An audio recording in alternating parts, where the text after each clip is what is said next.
ప్రభునందు ప్రియమైన వారులారా, ప్రభువైన యేసుక్రీస్తు నామములో మీ అందరికీ శుభాభివందనములు.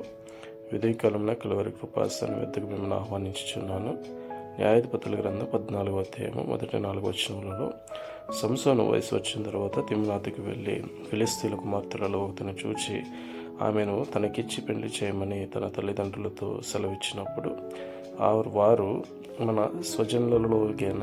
జనులలోనే కానీ స్త్రీ లేదనుకొని సున్నతి పొందని ఫిలిష్తీయులలో నుంచి కన్యకను తెచ్చుకున్నటకుని వెళ్ళుచున్నామని అతన్ని అడిగారు. అందుకు సంసోను, ఆమె నాకు ఇష్టమైనది గనుక నా కొరకు ఆమెను తెప్పించి వివాహం చేయమని అడిగినప్పుడు వారు అంగీకరించలేదు. కానీ దేవుని ప్రణాళిక చొప్పున ఫిలిష్తీయులకు ఏమైనా చేయుటకే యెహోవా చేత అతడు రేపబడుచున్నాడన్న మాటను వారు గ్రహించలేదనే విషయాన్ని మనం ఇక్కడ చూస్తున్నాం. దేవుని ఆలోచన చొప్పున జన్మించిన వాడు కాబట్టి దేవుని ప్రణాళికలో కార్యం చేయుటకు దేవుడు అతనిని ఆత్మచేత ప్రేరేపించి నడిపించుకుంటున్నాడు.